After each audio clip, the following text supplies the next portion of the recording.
Just wanted to provide a update as to what's going on with the trip and the trip that I'll be going on. I did make a quick post on YouTube, but I wanted to put a video together of everything that I'm currently working on. As you can see over here, I have a trip planned. This was planned out by Super Wheelie Overland. It is going to be a lot of fun going with him. He's letting me tag along on this trip. It is actually his trip, and I'm coming with him. So he doesn't know it yet, but if I break down or if anything happens, he is going on without me as long as I'm safe. I have the luxury of time. He does not. This is his vacation.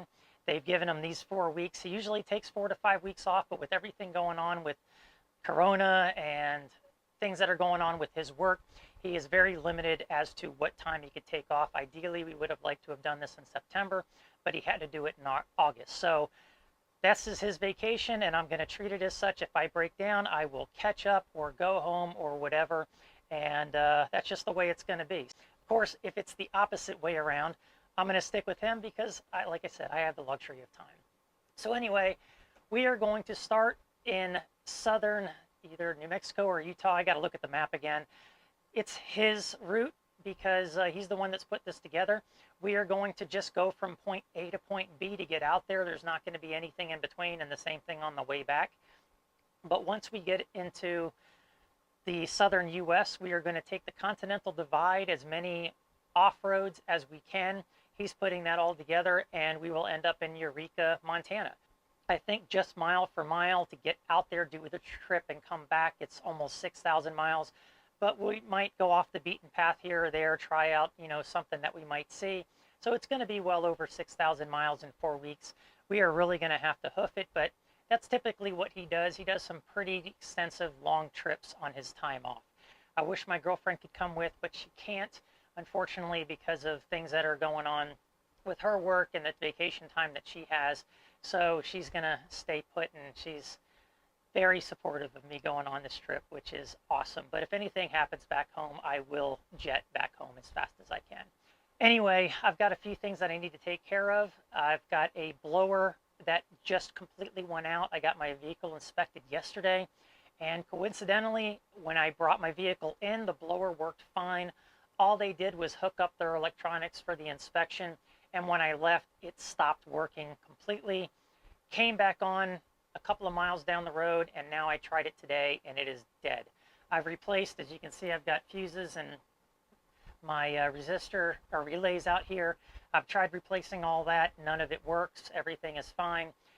So it's either my blower motor resistor or the blower motor itself. I am going to replace both of those today if I have to. And if I replace them and it still doesn't work, I'm keeping those in because I haven't replaced either of those on this Jeep so far. Anyway, let me show you what's going on outside, and then I'm going to wrap up this video and start working on getting my blower to work. So I was actually supposed to be working on the inside of this Jeep for my trip, but with the blower motor being an issue, that's where I need to go up underneath and start looking at things. I already took the glove box out to just see if I could wiggle some wires and see if that isn't the culprit, but that's not working. So this seat is coming out anyway. I'm going to take this seat cover off and put it on that seat. That one is well worn, and I've sweated way too many times in that seat cover, so it needs to be washed. And since it's worn, I'm going to go ahead and take this one off, put it on there. I'm going to leave the seat at home. That'll give me a lot more room for my bed here in the back. And it'll also give me a space to put my Ziploc totes so that I don't have to keep moving them from the other side of the Jeep to here, and I can leave this space back here completely open. You can see I've got tools back there working on different stuff. So if the blower resistor doesn't work, which is down there, it's not too hard to replace, then I am going to have to replace my blower motor, which is behind all of this mess. Luckily, this happened, I guess luckily, a couple of days before I'm leaving so that I have time to work on this. Had this happened on my trip, it is something I can survive without, but then again, up in the mountains, if I can't have my defroster because there's no blower, that would have been a problem. So somewhere along the lines, I would have had to try to fix this probably. So I'm glad it happened here. I have time to work on it and get this done and out of the way. So I'm going to go ahead and give you an update on where I'm at for in this video. I just spent $100 on a resistor and a new blower motor, just in case this didn't work. Went ahead and plugged this in and praying to the Jeep gods that it would work, and it did not. So it is more than likely my blower, and I proved that because I took a screwdriver and up it through here, way in the back there. I don't know if you can see it, but it's back there, and you can actually see it from inside where the resistor goes. You can see the blower motor and the fan blades. So when the car was in the on position, I just went in there with the screwdriver and just tapped the blades, and they started spinning. So something was holding up the blades. That happened twice in 2 days now, so I imagine it's going to keep happening. The good thing is that all I have to do is remove this area here, which is just my glove box, and that's just 3 screws underneath, and I can get to that if it happens again. I am making the executive decision that I am not replacing my motor, and instead I am going to bring it with me on my trip. It is a bulky item I didn't want to bring, but I do not feel like dealing with this. I just watched some videos. I do not have to disconnect my AC lines. Some people, I guess, were saying that you need to disconnect this one, which then would evacuate all your AC or your refrigerant, and then you'd have to put it back in. I never claimed that I was the sharpest tool in the box, and never will. And making that executive decision that I am not replacing that in this heat over the next couple of days might bite me in the butt. I might change my mind, but for now, I am running with what I got. I've checked it multiple times. I'm going to keep checking it up until I leave on my trip to make sure. But when I turn that on, you can hear the motor go. So I'm hoping there was just some kind of small debris that was hung up on the blades that wouldn't let it run. I just barely touched it and it started running. So I'm really glad it's not an electrical issue and that it was just the fan blades. I don't hear any grinding or anything like that, so I'm hoping it's going to make it through the trip, and then I can replace the motor in much more decent climate. So that's where I'm at. That's what I'm going to do. I'll let you know if I change my mind, but I'm done messing around inside the engine bay before my trip unless I absolutely have to. Alright, so in preparation for my trip, I have this thing pretty much opened up. It's a clean slate at this point. In my last trip, I had a bunch of boxes back here that I'd move every night. I'm going to try to make it so that I can keep this area open pretty much all the time, maybe minus my water bottle. And to do that, I went ahead and took out my front seat. So that was almost like putting an addition onto my Jeep. That made a huge amount of room. With my headrest up on my platform bed, it really makes it so that I'm going to have a lot of head space. Even though I didn't really need it with the seat, it will make a difference to stretch out even more. My tool bag and my recovery gear bag are going to go down here, and then I'm thinking I'm just going to add my 3 boxes that I keep all my supplies in and call it a day, other than my, like I said, my water bottle in the back. I'm going to try to go a bit minimalist on this, more so than my last trip. It's only a month. I could technically survive on water and crackers and a few tools, but when it comes to tools, I overdo it, and you'll see that in a minute. But you know, little things like my bottle jack and necessary things I'm going to bring with me. But I think I'm going to be able to do that. I'll secure this somehow with bungees if I can figure out how. If not, they're just going to sit here and I'll have to deal with if I get in a wreck. But that is what I'm looking at now. I am 3 days away from pushing off. So whatever clothes I can fit in this box is what I'm going to bring with me. All my extra things like bug spray and just miscellaneous items will go in that box. And also my power tools or cordless tools will go in that box. And then up top, I'm going to keep my tent poles in case I put up a tarp. And also the only thing I plan on carrying up there is my tracks, go treads. So I don't plan on bringing an extra box for anything else other than the extra parts and fluids. The locker's doing great. The manifold sounds good. So at this point in time, it's just a matter of packing this thing with hopefully as little as I can manage. And let me show you what I have as far as tools and recovery gear. Since I'll probably get some questions on what tools that I bring, I'm not going to do an in-depth review of everything that is coming with me. I did a review last year before my 6-month trip, and I'll try to remember to leave a link for that. But I just wanted to show you how I organize everything. Everything goes in ditty bags, and then I put this all in a larger bag that goes in the passenger footwell. So I bring way more tools than most people probably do. Just this 1/2-inch socket set weighs 9 pounds. I even have a 3/8 that weighs about 7 pounds, and then also a 1/4. And believe it or not, I have used these together on a couple of trail repairs last year, and it's great to have redundancy because it makes me feel better. And there's other things that weigh a lot that some people carry that I don't, and I'd rather replace that weight with tools. Since I did quite a few trail repairs last year, who knows what's going to come up, so I always keep this bag with me when I go visit people that are hours and hours away, or when I go camping or go on trails, and that way I can fix something on my own without having to rely on a mechanic. I even have the tool to pull my hub, so that goes in with the 1/2-inch socket set, and I've even got the extension on it because the ratchet that it requires is larger than the ones that I'm bringing.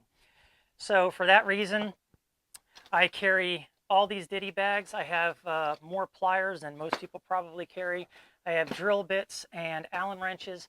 I do have Porter cable tools that I bring, cordless tools, and I bring the charger with me, obviously, but the reciprocating saw is mostly to cut wood, but if I ever have to cut anything off the Jeep, I can do that, and then I'll have a drill driver that goes with it as well. I have a clamp multimeter, and I also have a regular multimeter. Both of them are Fluke, so they're pretty good. I could probably get away with just the one, but I bring both anyway. I have a bag just for SAE wrenches. I've got long and stubby wrenches in each bag, and then here's my metric set. Miscellaneous items of just little things that I might need that I can grab and go. A whole bunch of screwdrivers, including little picks. I do need to put some punches in there as well, since I did need one last year and didn't have one. I've got my tire repair kit, and then also just lug nuts, screws, and bolts. And I've also got screws and bolts that are specific to the Jeep Cherokee. So I've got a container of regular screws and bolts, and then one specific to my vehicle, and then like hose connectors. So all of this, as well as some of that stuff, goes in that large bag. I've even got gasket maker and JB Weld epoxy. Some clamps. I carry C-clamps in my recovery gear. Of course, a hammer. Large screwdriver. This comes in super handy.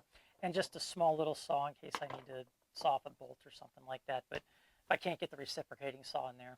I don't use EPDM and rubber hoses or rubber bungees for my daily use, but I do throw some in case I need to hold something on my Jeep. And then, you know, your typical stuff like a flashlight. I even carry a tape measure. You got your gloves, and then even a headlamp. And I did a repair at night. I actually used this last year to chase a problem that I was having on my axle. So that is pretty much everything. There are probably a couple little things that I forgot about, like I have zip ties, an assortment of zip ties that I throw in. I've got a lot of those that don't take up any room and don't weigh anything. And then a couple of other things that I might find here or there that might be useful. So in addition to that, I also have my recovery gear. I'll show you that real quick. And then also my parts and fluids box that I also carry with me. So in addition to all the tools that I just showed, this is my recovery gear, or a lot of it. These Go Treads, I carry 2 of them on top of the roof because I use them to level my vehicle, as well as extraction out of maybe a hole or something like that to put under the wheels. And then I can also use them to put my bottle jack on, since I have a smaller bottle jack in a lifted vehicle. So those stay up top. On the vehicle as well, I have jack stands, and then inside I have a bottle jack. I'll also take my tracks with me. They're not Max tracks, they're just a knockoff brand that seem to do pretty good in testing. So I'll also carry those to have all 4 wheels covered just in case. And then I've got my winch on the front of the vehicle. So the only stuff that I keep in my recovery bag, which is just a used tent bag, and I keep this on the floor of the vehicle with my tools, are I carry 3 different size clamps. These are kind of beefy, but you never know when you're going to have to hold something together or pull something together so that you can keep it together. I've got these smaller ratchets. These are off of military cargo nets, aerial cargo nets. I've got 2 of those. I've also got a 10,000-pound ratchet, a 30,000-pound tow rope, and 2 snatch blocks in case I need to work weird angles to get out of a sticky situation. And then I've also got these smaller straps, which are also from an aerial cargo net. And these are great for wrapping around a solid axle to pull somebody out or to get pulled out. I've done that multiple times for people in the snow. I even pulled somebody out of a mud pit with these. These work great. So in addition to that, I just throw these on the floor out of the way. I do have battery power packs, but sometimes the battery's so dead, those power packs do not want to jump a vehicle. I've been in that situation. They're just good to have. I like having these as a backup. So that pretty much is everything that I carry. I know I'm probably missing a couple things here and there, but I'm overlanding, and I'm not overlanding alone this time. Technically, I'm going to be with Manny. So if I don't have it, he probably will, or we can get help. Traveling alone, though, this is all that I carried, and if I needed this stuff, then I probably shouldn't have been in that situation to begin with, and I kind of deserve it, whatever I get. But I do like to carry extra things just in case, because I do like taking care of stuff on my own. When it comes to recovery, the high lift jack is staying home. I have not used it in 3 years. I know that people, some swear by it, others don't. I particularly don't. Again, I should not be in a position where I need it, and I've got my bottle jack to lift me up if I ever get in that kind of situation. And I use my bottle jack with the cradle, the axle cradle, to change my tires. So I just don't see a reason for lugging that around, especially when I have 60 pounds of tools. I'd rather have more tools than a high lift jack. So that's everything there. Other than this, I've got, my first aid kit. I'm not going to go through that. There's tons of videos on that as well as to what to carry. I hardly ever open it up, so I just need to make sure some stuff is still good out and the packets haven't opened up and things like that. So that's pretty much it. After this, all I'm doing is I'm going to take my Ziploc containers and put my, stoves in there and the extra propane that I'm going to need and things like that. But I'm not going to get into a whole lot of details of everything else that I'm going to carry. Just wanted to give you a little taste of what I'm looking at, what I'm going through, how things are coming along. It is Tuesday, and we're leaving Friday at 3. So hopefully all goes well. I have plenty of time for all this to come together. As long as nothing else goes wrong with the Jeep, I should be good to go. So feel free to leave your comments on what you saw, like, dislike, whatever it may be, and I'll talk to you later.